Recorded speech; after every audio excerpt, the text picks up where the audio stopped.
My name is Marcus. I'm 29, and I make my home in a quiet corner of Seattle, Washington.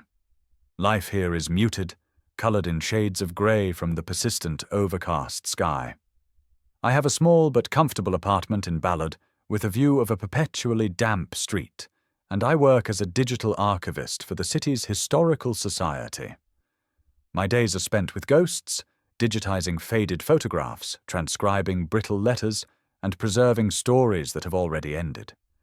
It's solitary work, but it suits me. I've always been a man of few words, an observer on the sidelines of life. I've never been in a serious relationship, always assuming that was a chapter that would simply start on its own when the time was right. But the time never seemed to arrive. Most evenings my journey home was a ritual set in concrete. I'd walk the 3 blocks to the bus stop on Market Street, board the 6:15 p.m. D line, and find a seat by the window. Same route, same time, every single day. And for the past several months the same woman was often there. Claire. I didn't know her name then, of course. She looked to be about my age, maybe a little older. She had reddish-blonde hair that she usually wore in a loose, messy bun, and a constellation of freckles across her nose.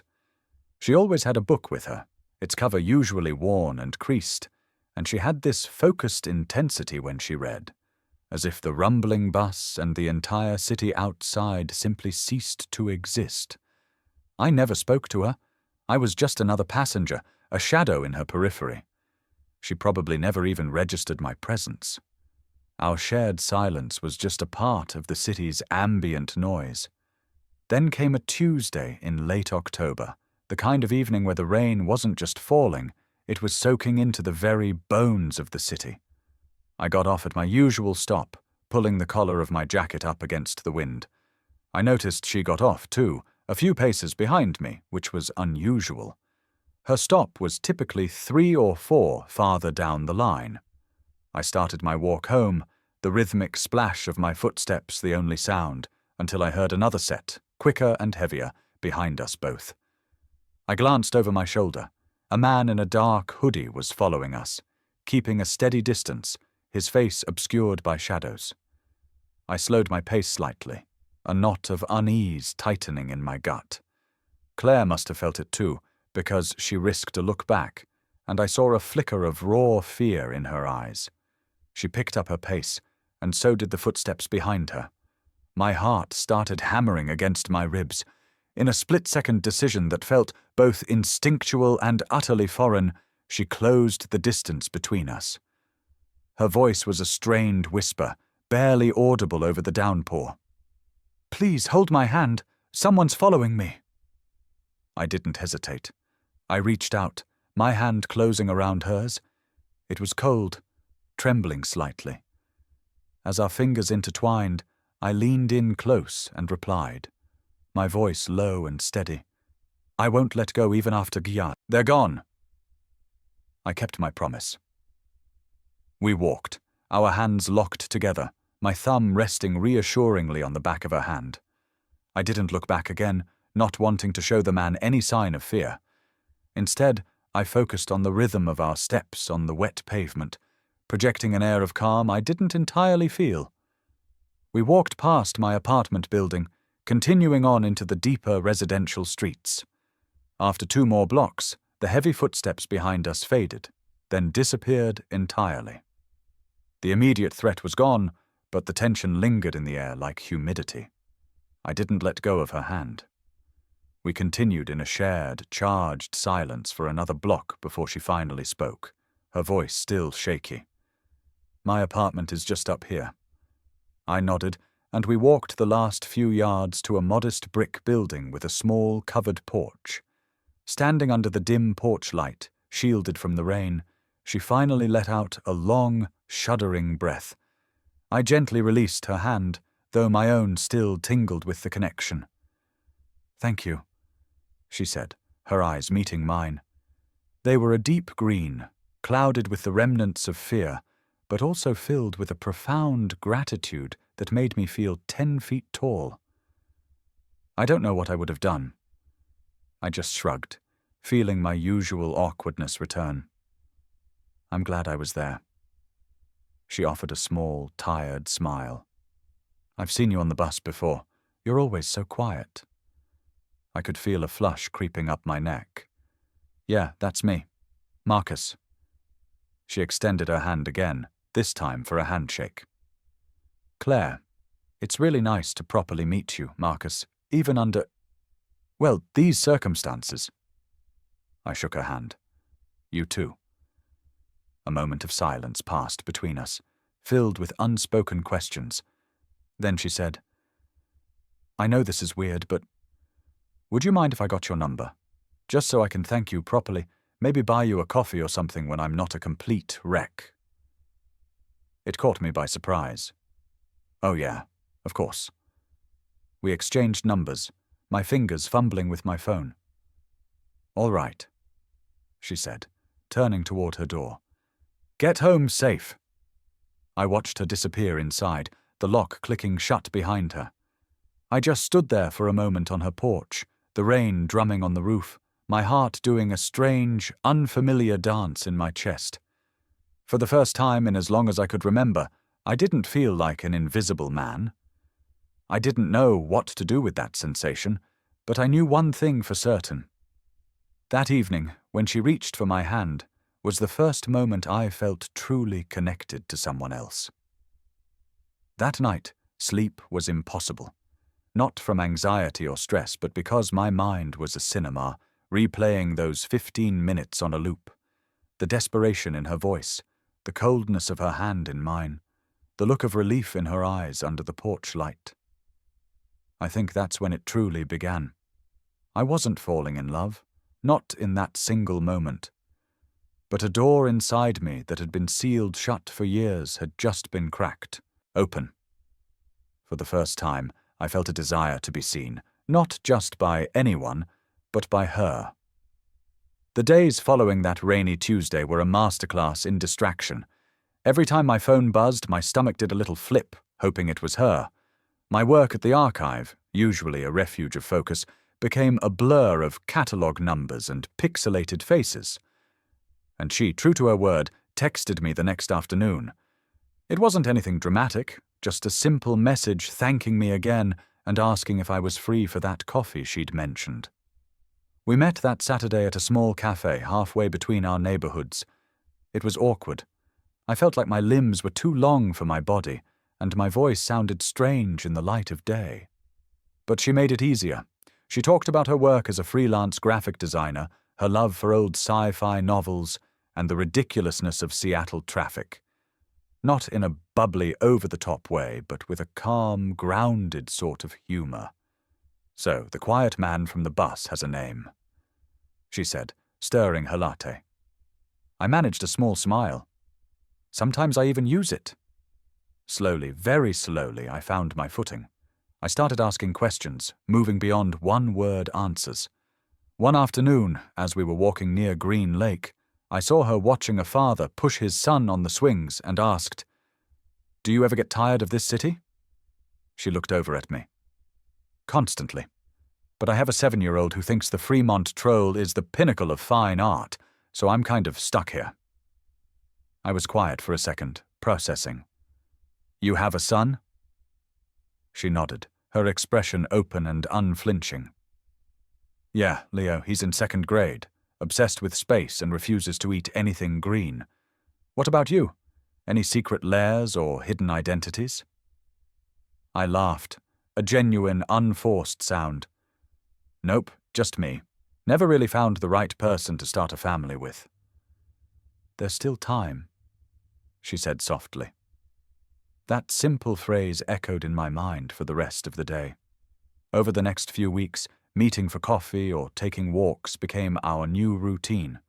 We talked about everything and nothing, her frustration with clients, my fascination with century-old handwriting, the time she tried to bake her own bread and nearly set her kitchen on fire.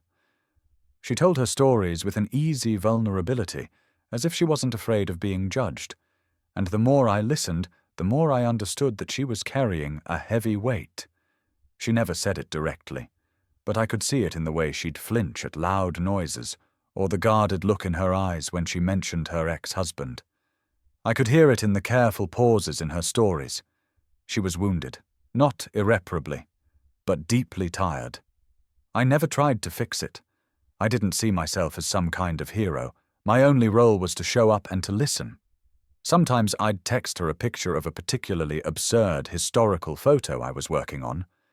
"This man from 1912 has a better mustache than I ever will." She'd reply with a laughing emoji, and I knew she was smiling. Then one Friday, things felt different. The sun was setting, painting the sky in hues of orange and purple, and I was walking home from a late shift at the archive when my phone buzzed. It was her. "Not ready to go home yet. Walk with me." I didn't have to think about it. On my way. We met at a small park overlooking the Puget Sound. We didn't say much at first, just stood by the railing, watching the ferries glide across the water, the sound of gulls crying overhead. A few minutes later, she pointed to a distant, isolated lighthouse blinking in the twilight. "Some things are built to stand alone," she said, her voice quiet. I glanced at her, sensing she was talking about more than just the lighthouse. "Are you afraid of being alone?" I asked gently. She didn't reply immediately. "I used to be," she finally said. "Now I'm more afraid of not being alone with the wrong person." We kept watching the water. Eventually we found a weathered wooden bench under a sprawling oak tree. She sat, and I sat beside her. She pulled a small thermos from her tote bag. "Want some tea? It's probably lukewarm by now." I nodded. "I don't mind." We drank in comfortable silence, listening to the wind rustling the leaves. Then, so quietly I almost missed it, she said, "You're different." I turned to her. "Different how?" "You're not trying to get anything from me." She explained, her eyes searching mine. "You're just here. You make me feel safe. I don't think I've ever really had that before." My heart was pounding in my chest. It wasn't a dramatic, movie-like feeling. It was more like my body was bracing for a leap it knew I was about to take. I shifted to face her fully. She didn't look away. And before I could second-guess myself, the words were out. "What would you do if I kissed you right now?" There was a beat of silence, maybe half a second long, where the entire world seemed to hold its breath. Then a small, genuine smile touched her lips. She leaned forward slightly, not all the way, just enough for me to feel the warmth of her breath on my skin. "Find out," she whispered. So I did. It wasn't a firework display. There was no orchestra swelling in the background. It wasn't like anything I'd ever seen in a film. It was real. Her lips were soft, but there was a deep sadness in the kiss, a hesitation that spoke of past hurts, as if she wasn't sure she should be opening this door again. When we drew apart, she studied my face for a long moment. I had no idea what to say, so I just looked back at her, trying to commit the exact shade of green in her eyes to memory. Finally, she said, "I haven't done that in a long time." "Me neither," I admitted, my voice a little hoarse. She stood up then. "I should get home to Leo." I nodded, my mind still reeling. We didn't hug. We didn't make any promises for the future. She just gave me another one of her tired, warm smiles and walked away into the growing darkness. I remained on that bench long after she was gone, wondering what had just transpired, wondering if it meant something significant, wondering if I had just made the most profound mistake or the most important decision of my entire life. The morning after that kiss, I woke up before my alarm clock even had a chance. For the first time in years, my chest felt expansive and light, as if a great weight had been lifted from it rather than pressing down. I wondered if it meant something, wondering if I had just made the biggest mistake or the best decision of my entire life. The morning after that kiss, I woke up before my alarm clock, a rare occurrence. For the first time in what felt like a lifetime, my chest felt light, like something was being lifted off it instead of bearing down. I actually looked forward to climbing out of bed. I even took my time in the shower, not rushing through the motions. I shaved carefully and put on the nicest, least wrinkled shirt I owned. I spent the day in a hopeful haze, replaying the kiss, the feel of her hand, the sound of her voice. That evening, I waited for a text that never came. The next day was the same. Silence. By the third day, the lightness in my chest had been replaced by a familiar, heavy anxiety. My mind raced, trying to come up with plausible explanations. Maybe she was busy with work. Maybe Leo was sick. Maybe she lost her phone. But by noon, a colder, more painful truth began to whisper in the back of my mind. She regrets it. I didn't want to accept it. That kiss had felt so real to me. It wasn't born of lust or confusion, but of something quiet and honest.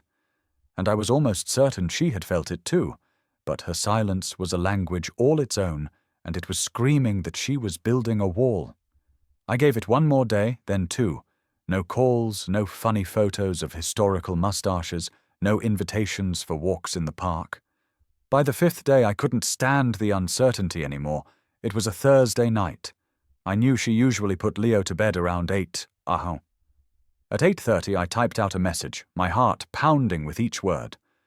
Hey, is everything okay? I hit send before I could lose my nerve. The 3 little dots appeared, then vanished, appeared, then vanished again. Finally, a reply came through. Can we talk? We agreed to meet at the same cafe as our first coffee date. I got there early, my stomach twisting itself into knots.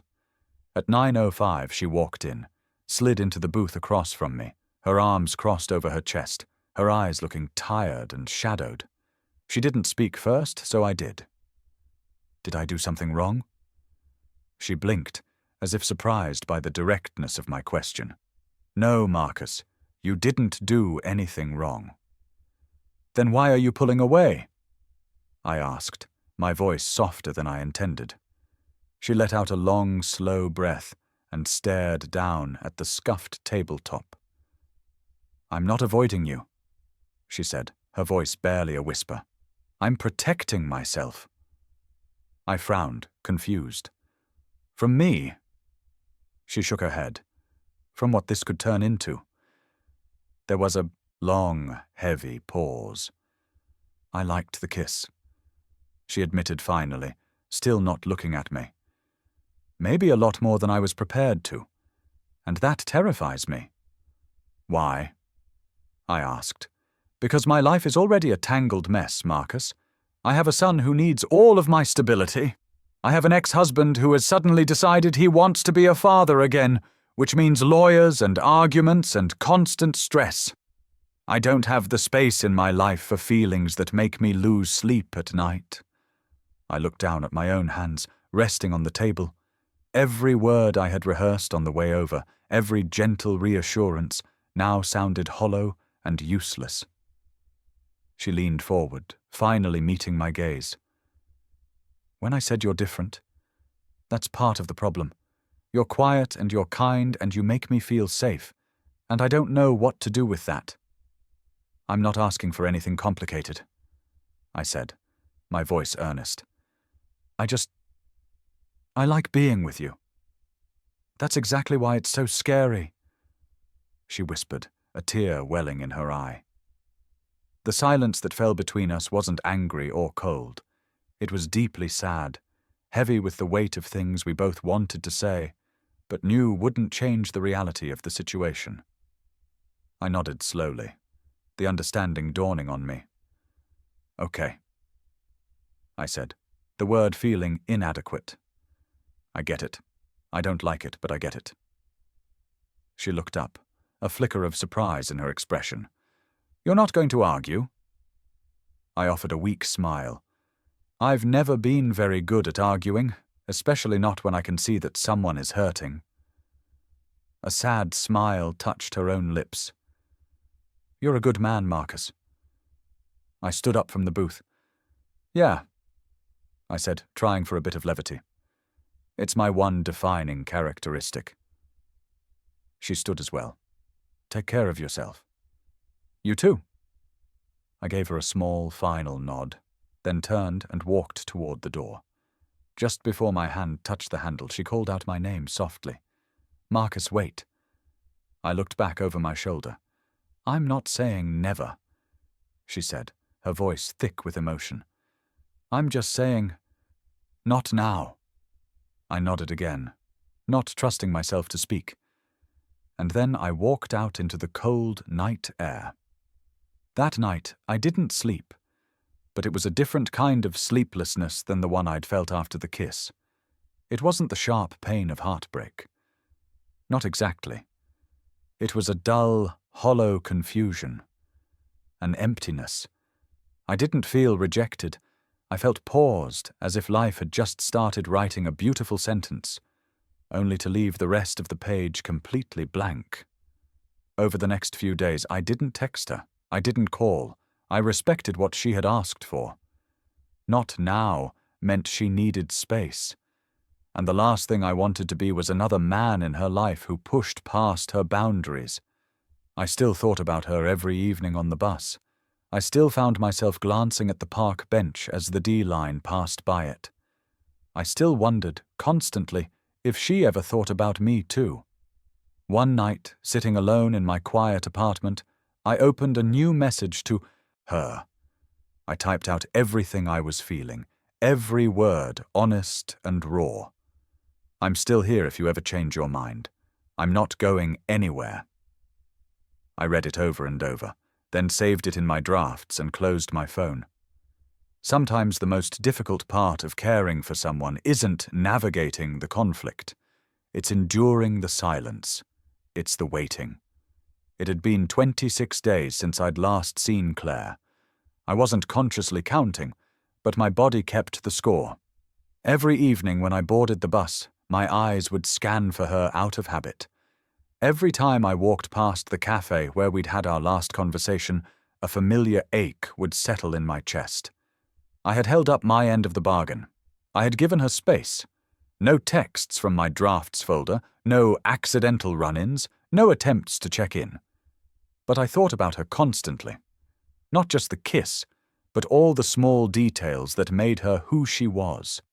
The way she would tuck a stray piece of reddish-blonde hair behind her ear when she was thinking.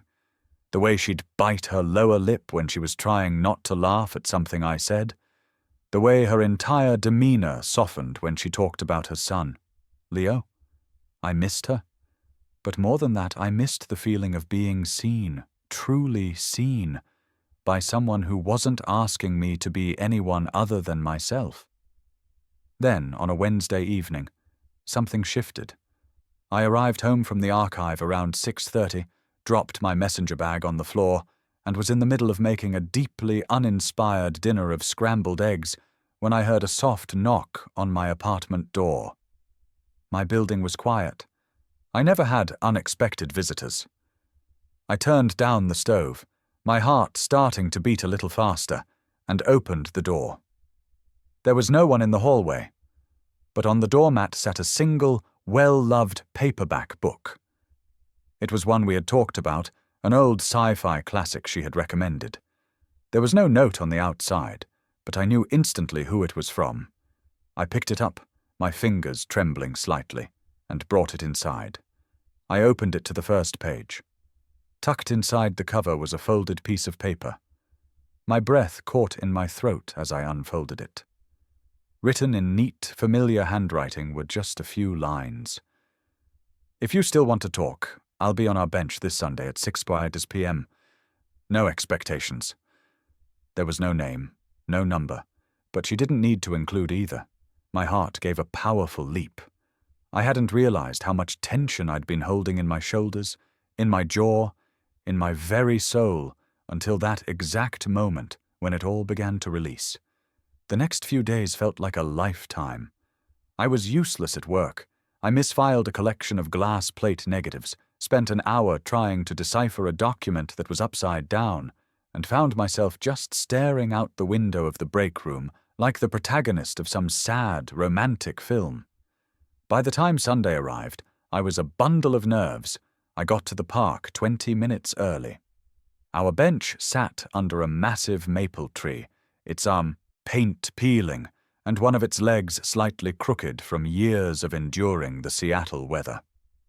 I sat down, my hands shoved deep in my pockets, my leg bouncing with anxious energy. 6 o'clock arrived. Then 6:02, 6:05. I told myself not to panic. Maybe she was looking for parking. Maybe she got held up.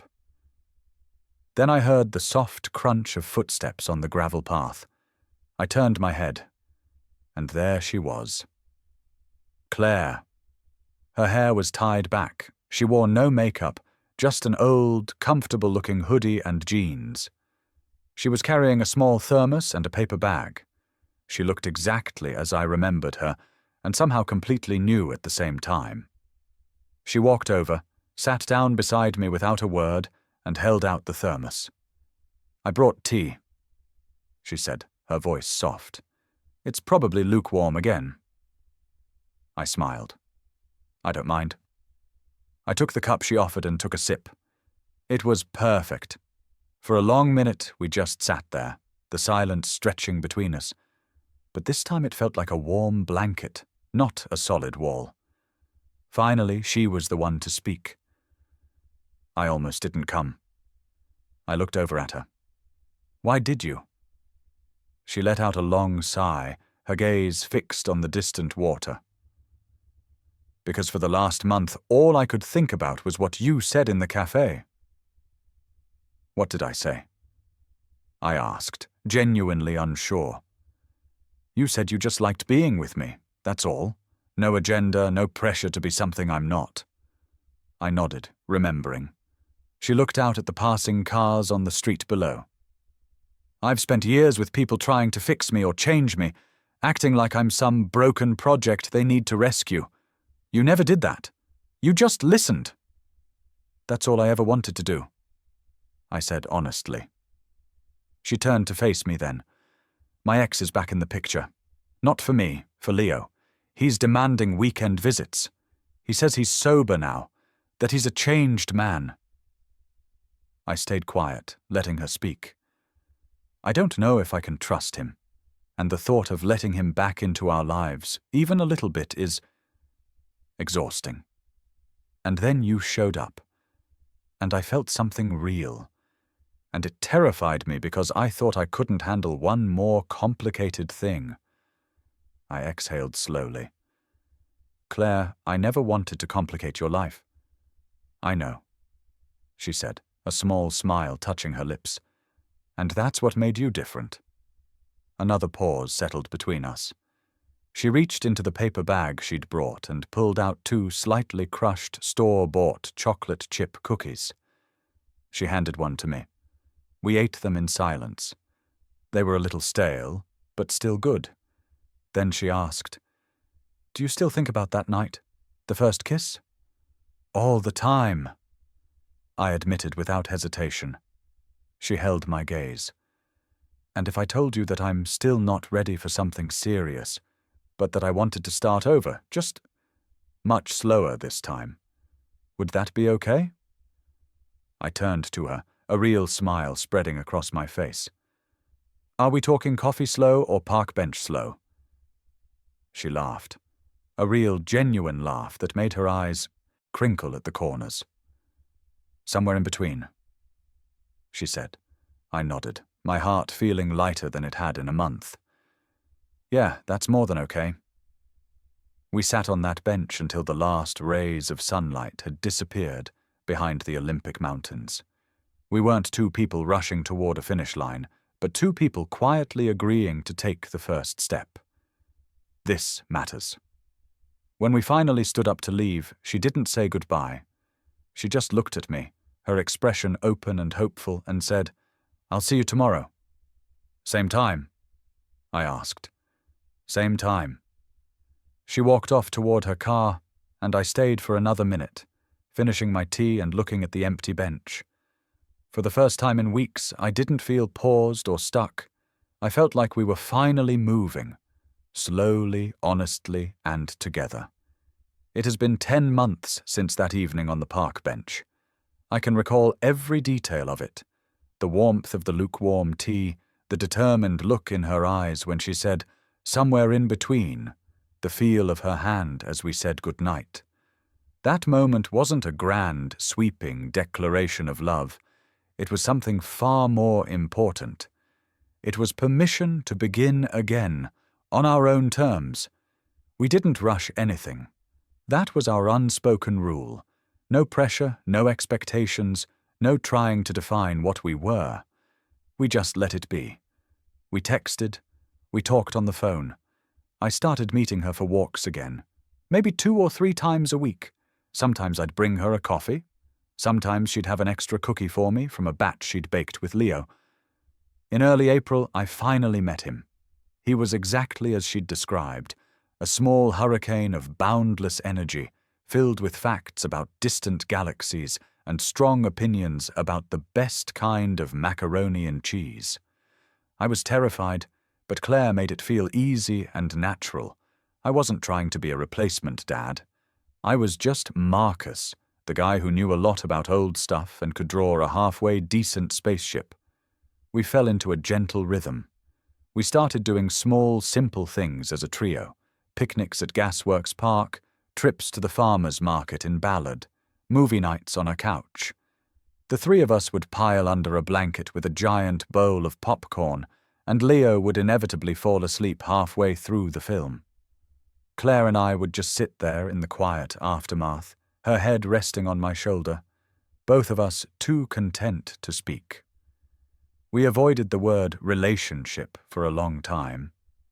Not because what we had wasn't one, but because giving it a name too early felt like it would make it fragile, like we could break it just by saying it out loud. She still had her difficult days. Sometimes the weight of her past would press down on her, and she would retreat into herself, going quiet for hours.